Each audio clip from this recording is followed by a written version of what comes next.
महिला एकता जिंदाबाद, महिला एकता जिंदाबाद, जो जमीन सरकारी है, जो जमीन सरकारी। देखिए सभी लोग जो है नारा लगा रहे हैं। लेकिन आपको भी कुछ करके दिखाना पड़ेगा, नहीं तो वही कबीर साहब ने, रैदास ने कहा है कि मुई खाल की श्वास से सार भस्म हो जाए। अगर हम एक वोट के माध्यम से आपको प्रदेश का मुख्यमंत्री, देश का प्रधानमंत्री बना सकते हैं, तो उसी एक वोट से हम आपको उस कुर्सी से, मुख्यमंत्री प्रधानमंत्री वाली कुर्सी से हटा भी सकते हैं। और सब है जो रजिस्ट्री पूरी करने खर्च इन सबसे 100 रुपया लिया जा रहा, जो पैसा इसका लगा है वही लिया जा रहा, न कि इनके 10 रुपया से या 100 रुपया से हम कोई करोड़पति या लखपति बनने वाले हैं। ये कागज भर के ईमानदारी से, किसी जबरदस्ती। अच्छा आप सब बताइए, भाई किसी पैसा जबरदस्ती लिया गया क्या? आप सब अपनी स्वेच्छा से पैसा दे रहे हैं ना। में उत्तर प्रदेश में भी और केंद्र में भी बीजेपी की सरकार है, और बीजेपी की सरकार का नारा क्या है? सबका साथ, सबका विकास, सबका कल्याण, दलितों के साथ जो भी है। अगर आप दलितों से इतना ही बड़ा प्यार है, तो हम जो कहना चाहें कि जितने लोग यहाँ हजारों लोग बैठे हैं, हजारों को दिखाइए, इधर हाथ उठा लीजिए, कितने साथी हजारों की संख्या में है, हजारों की संख्या में जो साथी यहाँ आए हुए हैं, ईमानदारी से इनके घर के अगवारे पिछवाड़े साग सब्जी बोने की जमीन नहीं है। इनका 1 साल का, 2 साल का, 3 साल का अगर लड़का गुजर जाए, जिसको कहते मर जाए, तो इनको जो है कि इतनी भी जमीन नहीं है कि अपने खेतों में खोद के गाड़ सके। यहाँ पे मुख्यमंत्री और प्रधानमंत्री की तरफ से जो है अब गरीबों का हक जो है मिल जाएगा। आज भाई साहब जो है मेहनत कर रहे हैं और रंग लाएगी एक दिन मेहनत। आज हमारी माताएं बहनें जो है लाखों की संख्या में जो है तहसील परिसर में जो है इकट्ठा हो गई हैं, अपने हक को लेने के लिए, अपने जायदाद को लेने के लिए। आज जो है कहते हैं कि जिसके पास ज़मीन नहीं है अब उसको पट्टा की ज़मीन मिल रही है। दिखाइए, इसमें दिखाइए, बैनर में दिखाइए, इसमें लिखा हुआ है ग्राम समाज की ज़मीन भूमाफियाओं से मुक्त कराइए। जो पहले होते थे भूमाफिया होते थे, हजार बीघा जो है हड़प लेते थे, गरीबों का हक छीन लेते थे, मगर अब नहीं चलेगा। अब जो भी कब्जा कर रहा है अब बाबा का बुलडोजर चलेगा। आज भाई साहब ने जो है अपने दलित वर्ग के कुछ मानदेयों के लिए लड़ रहे हैं, और आने वाले समय में जो है हमारी माताओं बहनों को हक दिलाने के लिए जो है आवाज़ उठाए हैं। आज मुख्यमंत्री और प्रधानमंत्री की जय जयकार कर रहे हैं यहाँ पे लोग, और डीएम साहब से अनुरोध कर रहे हैं कि हमारी जो है गरीबों को हक मिल जाए। आइए भाई साहब से बात करते हैं कि क्या भाई साहब जो है ये आवाज़ उठाए हैं तो किस लिए उठाए? क्या नाम है भैया आपका? मैं IP रामब्रिज और एडवोकेट हाई कोर्ट और संस्थापक जो है डॉक्टर अंबेडकर वेलफेयर नेटवर्क, जिसको डान के नाम से जानते हैं। आज हजारों जो महिलाएं यहाँ दिख रही हैं, विशेष करके डॉक्टर अंबेडकर वुमेन्स नेटवर्क, मतलब कि एक प्रकार डान उसका भी अर्थ होता है। और सबसे पहले आपको जो इलेक्ट्रॉनिक मीडिया के साथी या सोशल मीडिया के साथी यहाँ आए हुए हैं, सबसे पहले डान की तरफ से आपका आभार व्यक्त करते हुए आपको धन्यवाद देते हुए हम ये बात कहना चाहेंगे, देश की आज़ादी का 78वां साल चल रहा है। हम सब अभी तिरंगा झंडा जो है 15 अगस्त को अपने घरों पे भी, स्कूल में भी, सरकारी जो बिल्डिंगें हैं उस पर भी अभी तक झंडा फहरा रहा हमारे घरों पे। कुल मिला के देश आज़ाद हुए 78 साल हो गया, और लगभग जो हम करछना तहसील का जो ब्लॉक है, इस ब्लॉक में हजारों महिलाएं एकत्रित हैं। और हम लोग क्या है कि जो ज़मीन सरकारी है वो ज़मीन हमारी है, जल्दी बांटो उसर पड़ती, जिसके पास नहीं है धरती, धरती नहीं धनवानों की है मजदूर, किसानों की जमीन और उद्योगों का राष्ट्रीयकरण को। ये 3-4 सूत्री जो है मांग को लेकर के हम लोग यहाँ धरना प्रदर्शन कर रहे हैं। कुल मिला के है कि देश की आज़ादी के 78 साल बाद और सन 70 से लेकर के सन 80 के दरमियान, चाहे वो भारत तहसील हो, चाहे करछना तहसील हो, चाहे मेजा, चाहे कोरांव हो, यहाँ चकबंदी आई थी। चकबंदी जब हो रही थी तो हमारा जो एक अध्ययन है, जो जेडे एक्ट कहता है, जमींदारी विनाश अधिनियम कहता है कि यहाँ सन 70-80 के दरमियान जो चकबंदी आई, तो एक गांव में कम से कम 50 बीघा, ज़्यादा से ज़्यादा 100 बीघा जमीनें अतिरिक्त खाली की गई या अतिरिक्त बची। जब अतिरिक्त हो गई थी, चकबंदी करके जो तहसीलदार लेखपाल अपने तहसीलों में गए, तो उस जमीन को कहीं बंजर बना दे रहे हैं, कहीं परती बना दे रहे हैं, कहीं ऊसर बना दे रहे हैं, कहीं बाग बना दे रहे हैं, कहीं चरागाह, कहीं हरिजन आबादी, इसी तरह से उस जमीन का नाम घोषित कर दे रहे हैं। हम देख रहे हैं कि देश की आज़ादी का 78 साल बाद और चकबंदी सन 70-80 के बाद जिनके भूमधरी से जमीनें 50 बीघा 100 बीघा निकली, आज की तारीख में वही लोग अपनी भूमधरी में मिला करके वो सरकारी जमीनें जोतते बोते चले आ रहे हैं। हमारी उनसे कोई तू मैं नहीं है, क्योंकि हम एक बोर्ड के माध्यम से प्रदेश का मुख्यमंत्री, उसी एक बोर्ड के माध्यम से देश का प्रधानमंत्री बनाते हैं। और वर्तमान में उत्तर प्रदेश में भी और केंद्र में भी बीजेपी की सरकार है, और बीजेपी की सरकार का नारा क्या है? सबका साथ, सबका विकास, सबका कल्याण, दलितों के साथ जो भी है। अगर आप दलितों से इतना ही बड़ा प्यार है, तो हम जो कहना चाहें कि जितने लोग यहाँ हजारों लोग बैठे हैं, हजारों को दिखाइए, इधर हाथ उठा लीजिए, कितने साथी हजारों की संख्या में है, हजारों की संख्या में जो साथी यहाँ आए हुए हैं, ईमानदारी से इनके घर के अगवारे पिछवाड़े साग सब्जी बोने की जमीन नहीं है। इनका 1 साल का, 2 साल का, 3 साल का अगर लड़का गुजर जाए, जिसको कहते मर जाए, तो इनको जो है कि इतनी भी जमीन नहीं है कि अपने खेतों में खोद के गाड़ सके।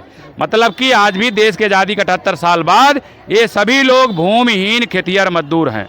और हम लगातार देश का मुख्यमंत्री, प्रदेश का मुख्यमंत्री और देश का प्रधानमंत्री बनाते हैं। हम माननीय मुख्यमंत्री योगी आदित्यनाथ जी से कहना चाहेंगे 2027 में विधानसभा चुनाव आने वाला है। ये सभी लोग आपको वोट दे करके आपको तिबारा मुख्यमंत्री बना सकते हैं, लेकिन आपसे एक शर्त है, एक वादा है कि समय खेतों में धान की फसल बोई गई है या लगाई गई है, धान की फसल जैसे कट जाती है, नवंबर में जो जमीनें 50 बीघा 100 बीघा यहाँ के बड़े बड़े काश्तकार, बड़े बड़े भूमाफिया जो प्लाटिंग कर रहे हैं, वो जमीनें खाली करा करके जिनके पास घर नहीं उनको घर का पट्टा करिए, आवासीय पट्टा, जिनके पास खेती बाड़ी नहीं उनको खेती बाड़ी का पट्टा करिए। अगर ये काम कर देते हैं तो बहुजन समाज के लोग जो अनुसूचित जात के हैं, जिनको हम दलित कहते हैं, इनका दिल बहुत बड़ा है।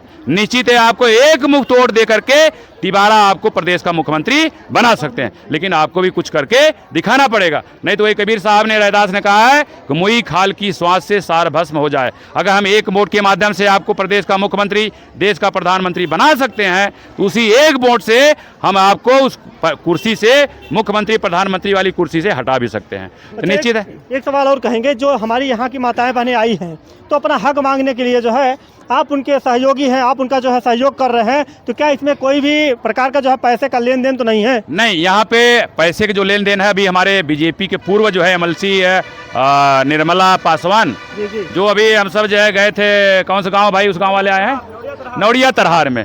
जब देखा गया आज भी यहाँ महिलाएं जो है 10-10 रुपया 100-100 रुपया दे रही हैं। जरा राजू एक फार्म उठा दीजिए, हम आपको साक्ष्य दे दें कि भाई अगर मान लीजिए, जल्दी दीजिए, ये देखिए जो एक पन्ना आप देख रहे हैं लीगल टाइप है, इसको अगर हम किसी भी टाइप वाले के पास जाएंगे, ये 3 पन्ने का एक पन्ना बनाया गया है। अगर जोड़िए जो टाइप लेता 30 रुपया लेता है, 3 पन्ना का 90 रुपया हो गया। और जो ये लीगल पन्ना है, A4 का 30 रुपया लेता है, लीगल का आपका 40 रुपया 50 रुपया ले सकता है, जहां आपका कास्ट 150 रुपया आया रहा। और देखिए हमने क्या है, जो मुख्यमंत्री के आदेश है पीछे लगाया गया है, जो हमारे आयुक्त जो है राजस्व विभाग का आदेश जो लगा है, ये पीछे लगा हुआ है। फिर मुख्यमंत्री जब पहली बात इलाहाबाद की धरती पर या प्रयागराज की धरती पर आए थे, घोषणा किए थे जितने भी अनुसूचित जात के हक वंचित है उनको कॉलोनी देंगे और सबको जो है कृषि कार्य का आवासीय पट्टा करेंगे। हमारी उजाला विस्तार से छापा हुआ है। तो अगर इन्होंने इस तरह घोषणा किया है, तो हम मुख्यमंत्री का आदेश, राजस्व विभाग के आदेश और पेपर कटिंग 3 संलग्नक है। यहाँ अगर लोकल आप फोटो स्टेट कराएंगे तो 5 रुपये ले लेगा, 5 तिहाई 15 रुपया हो गया, और जो है कि 4 तिहाई 12 1 से हो गया, कुल मिलाकर 150 रुपया खर्चा आ रहा है। 150 रुपया हमें समाप्त, इनसे हम सब 10-10 रुपया ले रहे हैं, लेकिन इसके साथ लिफाफा है और सब है। जो रजिस्ट्री पूरी करने का खर्च इन सबसे 100 रुपया लिया जा रहा है। जो पैसा इसका लगा है वही लिया जा रहा है, न कि इनके 10 रुपया से या 100 रुपया से हम कोई करोड़पति या लखपति बनने वाले हैं। ये कागज भर के ईमानदारी से किसी जबरदस्ती, अच्छा आप सब बताइए भाई, किसी पैसा जबरदस्ती लिया गया क्या? आप सब अपनी स्वेच्छा से पैसा दे रहे हैं ना? निश्चित भाई, एक हमारे भाषण से या बोलने से काम नहीं होने वाला है। मुख्यमंत्री या डीएम या एसडीएम या हमारे कमिश्नर साहब अगर कार्रवाई करेंगे तो जो चिट्ठी बनाई गई है इसी चिट्ठी पे ही कलम डोलेगी। और हम आदेश लगाए हुए, वो आदेश का अनुपालन हेतु चिट्ठी दोबारा उनको भेजी जा रही है कि अगर नवंबर तक पट्टा नहीं कर दिया जाता है तो आने वाला 26 जनवरी 2025 को, जहां हम देश का जो गणतंत्र दिवस है उसकी 175वीं वर्षगांठ या 75वीं वर्षगांठ मनाएंगे या सिल्वर जुबली मनाएंगे। हम लोग जो है माननीय मुख्यमंत्री के 5 कालीदास मार्ग या आवास पर पहुंच करके लाखों लोग तब तक अनशन पर बैठे रहेंगे जब तक हमारे करछना 12 मेजा कुराव में जो ग्राम समाज की जमीन है उनको खाली करा के पट्टा नहीं कर दिया जाता है। एक सवाल और है आपसे, अभी आपने देखा ही होगा कि एक टीम आई थी आपकी, उसके बाद जो है माला गूंथने का काम की, उसके बाद महिलाओं से 3500 रुपए लेके जो है फरार हो गई, उसके बाद महिलाएं तो जो है बेमौत मर गई, उसका जिम्मेदार कौन होगा? देखिए ऐसे इतना नहीं ना, ये तो माली जो माला बनाने वाले आए हमारे महिलाओं का जो भी है आर्थिक शोषण करके चले गए। ये नहीं, हमारा संगठन जो यमुना पार में काम कर रहा है, हमारे बीच में भी बहुत सारे ऐसे दलाल पैदा हुए हैं। अभी हमारे कांटी में कोई जा करके इनके 100-200 रुपये 10,000 15,000 वसूल के चला गया। हमारे बेला मुंडी से एक महिला आई है कॉलोनी दिलाने के नाम पर, कोई 10,000 कोई 15,000 लेके चला गया। तो हम ये कहते हैं कि भाई कोई आपके गाँव में आता है पैसा वसूली के लिए, अगर हमारा नाम बता के लेता है तो भैया हमने आपको सबको कार्ड बांटा है, नंबर बांटा है, एक बार फोन करके लिए भैया जी फला आदमी आदमी आया है, आपका नाम बताकर 5,000 ले रहा,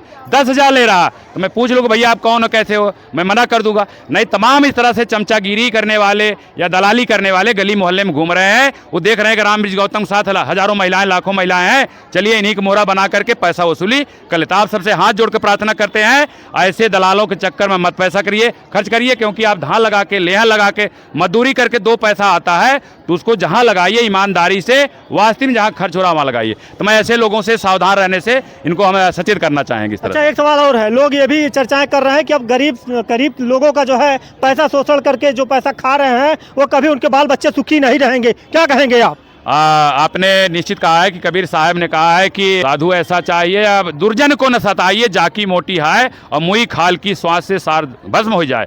मतलब कि यहाँ दुर्जन माने ये सब अनुसूचित जात के लोग जो हैं, ये दलित सब दुर्जन है, गरीब हैं। अगर इनको जो भी सताएगा, इनकी आह एक नकारात्मक निकलेगी, वो आह से जो व्यक्ति इस तरह से करेगा वो स्वतः जो है भस्म हो जाएगा। देखिए, अब गरीबों का पैसा खाना जो है दुश्वार हो गया है। अगर जो भी पैसा खाएगा, उनके बीवी बच्चे जो है कभी सुखी नहीं रहेंगे। दिखाइए कितना जो है भाड़ा लगा के आई हैं, कितना समय बर्बाद करके आई हैं। माताओं को दिखाइए, कोई भूखा आया है, कोई प्यासा है, कोई अपना बच्चा लेके आया है, मगर आज जो है इनका दर्द जो है माननीय मुख्यमंत्री और माननीय प्रधानमंत्री जो है इन गरीबों का जो है बात को सुने और इनको जो है ज़मीन का पट्टा दीजिए। शायद जो है अपने ज़मीन में जो है घर बना सकें और ज़मीन में अपने जो है जोताई बुआई कर सकें। आज इनके पास जो है अपना खुद का जो है ज़मीन तक नहीं रह गया है। दूसरे के यहाँ मजदूरी करते हैं तो रोजी रोटी चलती है, नहीं अन्यथा जो है इनके बीवी बच्चे जो है भूखे सो जाते हैं। कभी जो है जाके फुटपाथ पे देखिए, वो बच्चे जो है कभी आंखों से रोना आ जाता है कि ऐसे बच्चों को मैं देखता हूँ जिनके पास जो है कपड़े नहीं रहते हैं, उनके फटे फटे कपड़े ठंडी में ऐसे जो है सड़क के किनारे पड़े रहते हैं। आज तो हमारे यहाँ माताओं बहनों को देखिए कभी कभी रोने लगती हैं जब मैं गांव पहुँचता हूँ कि हमारे पास साहब खाने के नहीं हैं, आज दाने दाने के लिए मोहताज हो गई हैं। मैं उन लोगों से गुजारिश करूँगा जो गरीबों का हक खा रहे हैं, जो उनके ज़मीन पर कब्जा कर रहे हैं, जो आज तहसील थाने का चक्कर लगा रहे हैं मगर न्याय तक नहीं मिल पा रहा है। मैं एसडीएम साहब से और डीएम साहब से बार बार गुजारिश कर रहा हूं कि आने वाले समय में जो है गरीबों को जो है तत्काल इनका जो है कार्रवाई करना चाहिए। ऐसे लोग जो उनका ज़मीन कब्जा किए हैं, आज पानी भरने जाते हैं तो लोग अछूता मानते हैं कि हमारे बम्बे में मत आइएगा, हमारे कुएं पे मत आइएगा। तो वो अपनी सोच को बदलिए, नहीं तो आने वाले समय में यही लोग हैं जो ईंट से ईंट बजा देंगे मगर अपने हक और ईमान को जो है पाकर रहेंगे। देखिए इधर जो है एक बार जो है नारा लगाएंगे सभी लोग, अपने हक को पाने के लिए क्या करेंगे आप लोग? महिला एकता जिंदाबाद, महिला एकता जिंदाबाद, जो जमीन सरकारी है, जो जमीन सरकारी। देखिए सभी लोग जो है नारा लगा रहे हैं। देखिए की जमीन भूमाफियाओं से देखिए मुक्त कराओ। देखिए सबका जो है यहाँ पे नारा बहुत तेजी के साथ जो है, जल्दी बांटो ऊसर परती, जिसके पास नहीं है धरती। महिला एकता जिंदाबाद, महिला एकता जिंदाबाद। लड़ेंगे, लड़ेंगे, लड़ेंगे। देखिए लड़ेंगे और जीतेंगे। आज भाई साहब लड़ रहे हैं और इन लोग का सपोर्ट रहेगा तो जरूर जीतेंगे। ये बात जो है माननीय मुख्यमंत्री योगी आदित्यनाथ तक और सारे अधिकारी जो है थोड़ा एक बार नज़र इन पर दौड़ाइए, शायद इनका जो है विकास हो जाएगा, शायद इनका हक मिल जाएगा, तो इनके बाल बच्चे जो है आपको आशीर्वाद देंगे और हमेशा जहाँ भी रहेंगी मुस्कुरा के आपको याद करती रहेंगी। और 2027 में जो है माननीय मुख्यमंत्री को जो है फिर से जो है मुख्यमंत्री बना के रहेंगी। आने वाले समय में शायद प्रधानमंत्री बना दे, ये इन लोगों का वादा है और इनका जो है जमीन जायदाद सब कुछ दे दिया जाए ना भाई साहब। बिल्कुल बिल्कुल, हम लोग जो है कि हम सबका हृदय बहुत बड़ा है, निश्चित हमारे साथ जो नेकी करेगा उसके साथ कभी हम छल कपट नहीं करेंगे। तो हम जब तक गरीबों का हक नहीं मिलेगा तब तक हम खबर को दिखाते रहेंगे, आला अधिकारियों तक पहुंचाते रहेंगे। आने वाले समय में जो है पूरे प्रयागराज के नहीं पूरे देश का जो है लोग इस वीडियो को ज़्यादा से ज़्यादा शेयर करें ताकि ऐसे लोगों पे जो है जो कब्जा किए हैं उन पे कार्रवाई हो सके। बहुत बहुत धन्यवाद।